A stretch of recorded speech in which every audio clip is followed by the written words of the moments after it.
అందరికీ నమస్కారం. మొదటిసారి మా ఛానల్‌ని చూస్తున్న వారైతే సబ్స్క్రైబ్ చేసుకోండి. పక్కనే ఉన్న బెల్ ఐకాన్‌ను క్లిక్ చేయండి. ఆది అంతములు లేనివాడు పరమాత్మ అనగా అనాది అనంతుడు.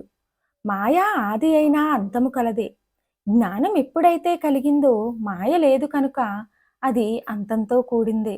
అప్పుడు జీవాత్మ పరమాత్మలో అంతమవుతాడు. ద్వైతం నుండి పుట్టిన శరీరానికి బాధలు కోరికలు ఉండవు. ఇక ద్వైతుల మాట విందాం. వారు జీవుడు అనాది అనంతుడని అంటారు. జీవుడు పరమేశ్వర సాన్నిధ్యంలో నిరంతరం ఆనందాన్ని పొందడమే మోక్షమని అంటారు. జీవాత్మగానే ఉంటూ అట్లా ఉండడమే జన్మ మరణ ప్రవాహానికి దూరంగా ఉండడమని అంటారు. దీనికి కొంత మార్పు చేసి జీవాత్మలు తమలో అంతర్యామిగా ఈశ్వరుడున్నాడని, జీవభావం లేకుండా ఈశ్వరునికి చెందిన జ్ఞానానందాలను ఆస్వాదించడమే మోక్షమని విశిష్టాద్వైతులు అంటారు. కొందరు తాత్వికులు అద్వైతం వరకు వెళ్ళి అంతర్యామితో ఆగిపోకుండా ఈశ్వర సమక్షంలో జీవులు పగలు నక్షత్రాలు కనబడినట్లుగా ఉంటారని అంటారు.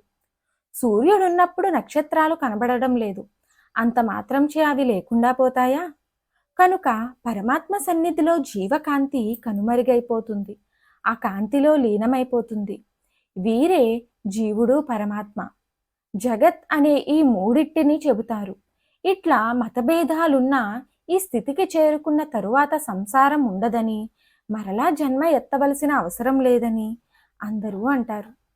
ఈ వీడియో చూసిన ప్రతి ఒక్కరూ కామెంట్ బాక్స్లో జై జై శంకర హర హర శంకర అని కామెంట్ చేయండి. అలాగే మా ఛానల్కు మొదటగా వచ్చిన వారైతే సబ్స్క్రైబ్ చేసుకోండి. పక్కనే ఉన్న బెల్ ఐకాన్ను క్లిక్ చేయండి. మా వీడియోని లైక్ చేయండి, షేర్ చేయండి, కామెంట్ రూపంలో మీ అభిప్రాయాన్ని తెలియచేయండి.